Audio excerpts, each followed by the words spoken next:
बच्चों कैसे हो? उम्मीद है बहुत ही अच्छे होंगे। तो चलिए आज हम वीडियो की शुरुआत करते हैं। इस वीडियो में कुछ यूनिक, कुछ नया, कुछ इंटरेस्टिंग होने वाला है। क्यों? क्योंकि मैं इसका रीज़न भी बताने वाला हूँ। तो चलिए पहले आप ये जान लीजिए कि किस क्लास के लिए है, कौन सी क्लास है, कि मतलब और कौन सा चैप्टर है। तो क्लास जो 9th है, चैप्टर नंबर 6 है, उसके लिए करेंगे।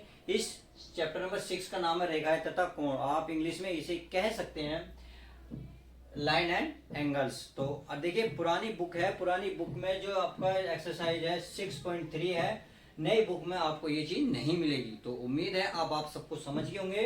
अब इतना समझने के बाद हम चलते हैं कहाँ, क्वेश्चन पे, जो कि आपके लिए मोस्ट इंपोर्टेंट है। तो क्वेश्चन नंबर जो 4 है, पहले देखिए छोटे छोटे भागों में से पढ़ेंगे ताकि आपको क्वेश्चन समझ में आता चला जाए। इस क्वेश्चन को समझते समझते डायग्राम भी समझेंगे। इससे क्या होगा, डायग्राम को जब हम सोल्व करेंगे, अर्थात डायग्राम में जो चीज बूझेगा हम उसे बड़े प्यार से आसानी से निकाल लेंगे। तो आई होप आप मेरी बात सब कुछ क्लियर समझ गए होंगे। तो चलिए पहले क्वेश्चन पढ़ेंगे, फिर डायग्राम समझेंगे, फिर हम क्वेश्चन को स्टेप बाय स्टेप करेंगे। तो चलिए क्वेश्चन की शुरुआत करते हैं। क्वेश्चन नंबर 4 है, ये करा आकृति में, अर्थात आपके सामने एक चित्र है, डायग्राम है, उसको बड़े ध्यान से देखते जाएं और एक एक लाइन पढ़ते जाएंगे, क्वेश्चन को समझते जाएंगे। ये करा जी, रेखाएं पी क्यू और आर एस बिंदु टी पर इस प्रकार प्रतिच्छेद कर दिए। ठीक है, क्वेश्चन को बड़े यहां से यहां तक पढ़िए, बस एक छोटा सा स्टेप।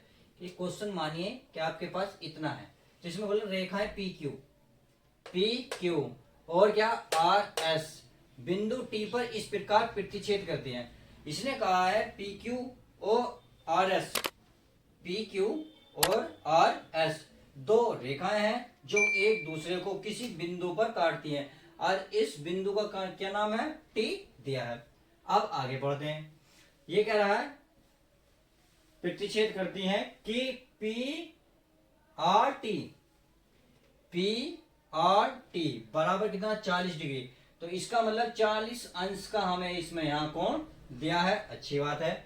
आगे कह रहा आर पी टी, आर कहा है, आर पी टी 95।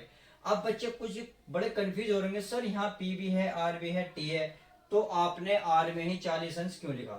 देखिए मैंने कितनी ही वीडियो में बताया है आपको, जो कोण, जो नाम बीच में होता है एंगल वहीं लिखा जाता है। यहाँ बीच में क्या, आर, तो इसलिए मैंने आर पे लिखा। अब यहाँ क्या बीच में, पी, तो पी पे लिखा जाएगा, पी यहाँ है, तो कितना है दोस्तों मेरे, 95। तो इतनी बात आप समझ में आ गई। अब कह रहा है और कोण टी एस क्यू 75 है। अब देखिए टी एस क्यू ढूंढिए कहां है, टी एस क्यू।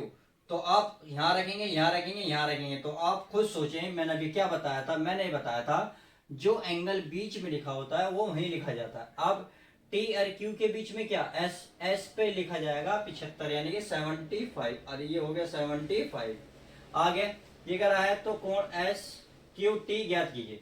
कहाँ है एस क्यू टी, तो बीच में क्या है, क्यू, तो इसका मतलब ये वाली लाइन हमसे बूझ रहा है। तो ये रहा क्वेश्चन, क्वेश्चन को हमने समझा, फिर डायग्राम भी समझ लिए।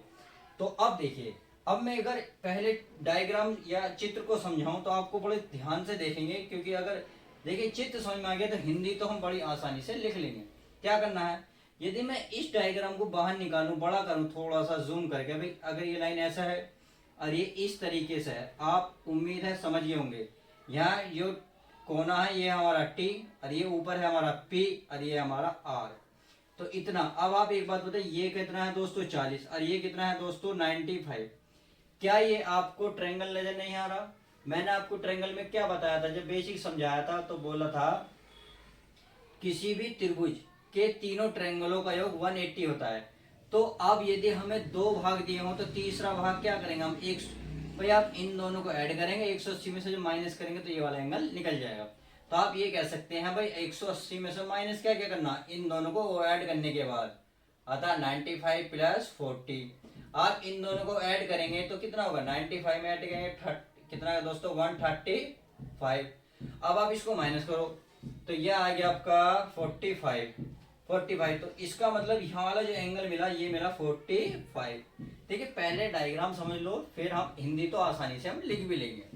अब आपको ये भी पता है, देखिए दो किरण है या दो रेखाएं हैं, एक दूसरे को प्रतिच्छेद कर दिए, क्योंकि तिर्यक रेखाएं हैं।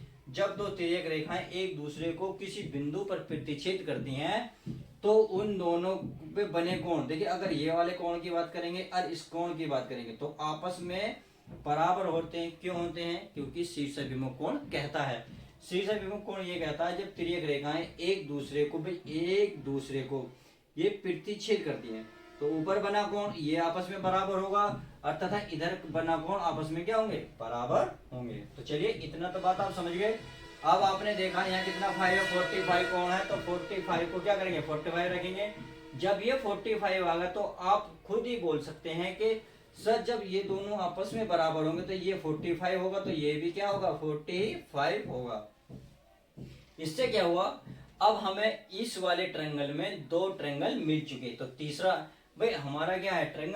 ट्रायंगल अगर मैं इसे जूम करके निकालूं तो थोड़ा बड़ा कर लूं, अगर आपकी नजरों में देखो इस तरीके से है ये, अगर ये ऐसे कर दूं मैं, कोई दिक्कत तो नहीं है भाई। ये हमारा ऊपर S, ये हमारा Q और ये क्या हमारा T।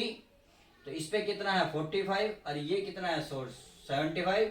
तो ये वाला भुजा कब निकलेगा? जब तीनों कोणों को योग 180 होगा।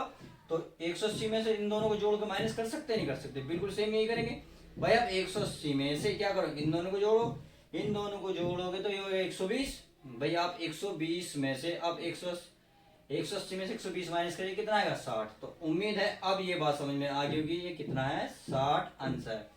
तो ये तो था डायग्राम को समझाने का तरीका। अब हम इसको स्टेप बाय स्टेप लिखेंगे कि हमने क्या क्या करा है जो हम एंगल बड़े आसानी से निकाल लिए। तो चलिए सबसे पहले हमने ये वाला ट्रायंगल लिया ऊपर वाला, कौन सा? PRT। तो यहां लिख सकते हैं PRT में तीनों कोणों को 180 होता है। देखा कोण P, कोण R, कोण T कितना होगा? कोण P प्लस कोण R प्लस कोण T बराबर 180। 180 होता है। अब 180 क्यों होता है ये इसका रीजन लिखेंगे। ये बोला था कि त्रिभुज, ये त्रिभुज है के तीनों कोणों का योग, तीनों कोणों का योग। तो उम्मीद है अब इतनी बात समझ में आ गई कि हमने तीनों ऐड क्यों करे, क्योंकि तीन त्रिभुज के तीनों कोणों का योग 180 होता है। अब देखिए कोण P, भाई कोण P कितना दिया था? 95 दिया था, प्लस कोण R कितना दिया था? 40 दिया था। अब हमें कोण T नहीं पता था तो हमने कोण T चलिए ज्ञात कर लेते हैं। इन दोनों को ऐड करिए, कितना का? 135 प्लस कोण T बराबर 180 या कोण T बराबर 180। इधर प्लस में उधर जाके क्या होगा? माइनस हो जाएगा और माइनस करेंगे तो ये होगा 45। तो यही तो हमने निकाला था। देखिए ये जो रफली कार्य करा था इस तरीके से करा था, ये करने का तरीका है, ये हमने एक डायग्राम के थ्रू वैसे ही समझा दिया था। तो उम्मीद है कोण T कितना है? 45। अब ये और ये कोण आपस में क्या होंगे? बराबर होंगे, क्योंकि ये तिर्यक रेखाएं ये एक दूसरे को बिंदु T पर काट रही हैं। तो चलिए इसको भी लिख लेते हैं। भाई ये कोण कहाँ बना है?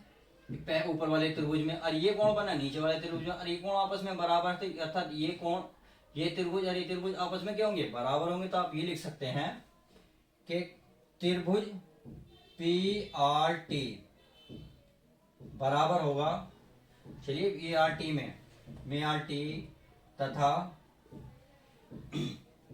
यहाँ पे एक शॉर्ट तरीके से लिखना चाहे, शॉर्ट तरीके से लिख ले, ज्यादा बड़ा लॉन्ग नहीं करना सवाल। ठीक है, कौन लिखिए? कोण PTR, कोण PTR बराबर होगा STQ।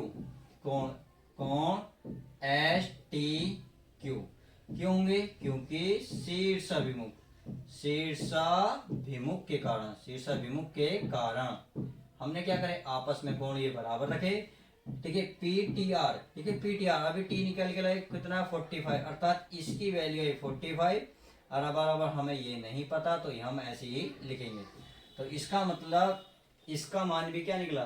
45 था, इसका मान भी निकला 45 निकल चुका। तो अब आप समझ में आ गया। अब जब ये निकल गया तो अब ये त्रिभुज लेंगे, जैसे हमने त्रिभुज ऊपर वाला लिया ऐसे ही हम नीचे वाला लेंगे। नीचे वाला क्या त्रिभुज है? त्रिभुज क्या है? देखिए कुछ भी ले लो, क्योंकि इसको अकॉर्डिंग भी ले सकते हो। एस, क्योंकि एंगल ये वाला निकालना, तो SQT, क्योंकि ये हमेशा बीच में रखेंगे। आप ऐसे पढ़ेंगे TQS या पढ़ेंगे SQT, परंतु आप ऐसे नहीं पढ़ेंगे TSQ या STQ, क्योंकि ये हमेशा बीच में रहना है। तो बोलेंगे क्या? SQT में कौन कौन से कोण है, कोण टी दिया है, कोण हमारा एस दिया है, कोण हमारा क्यू दिया है, बराबर कितना 180। अब ये चीज हमने क्यों लिखी, ये वाला रीजन लिख देंगे क्योंकि ये वाली लाइन आप सेम यहाँ लिख सकते हैं। देखिए कोण टी की वैल्यू कितने लगाए, कितनी निकाल के लाया 45, और कोण एस की वैल्यू तो दे रखी थी कितनी 75 प्लस कोण क्यू तो हमें ज्ञात करना ही है बराबर 180। अब इन दोनों को ऐड करने के बाद क्या करेंगे, माइनस कर देंगे, तो इसे जोड़ेंगे 7 11 120, यानी कि 120 प्लस कोण क्यू बराबर 180। 120 को उधर लेके जाओ कोण इसको उधर लेके जाओगे तो 180 में से 120 माइनस करोगे कितना मिलेगा, ये मिलेगा आपको 60। अर्थात देखिए कोण क्या है, कोण क्यू कितना आया 60 अंश। तो आप सिंगल कोण लिखा हुआ है, चाहो तो आप इसे इस रूप में लिख लो जो इनने ज्ञात करा है, क्योंकि ये हमेशा बीच में रहेगा तो आप लिख देंगे अतः कोण एस क्यू टी बराबर 60 अंश, और यही आपका आंसर है। तो आई होप अब इस क्वेश्चन को अच्छी तरीके से समझ गए होंगे। तो चलिए अब आपको हम नेक्स्ट वीडियो में मिलते हैं नेक्स्ट सवाल के साथ।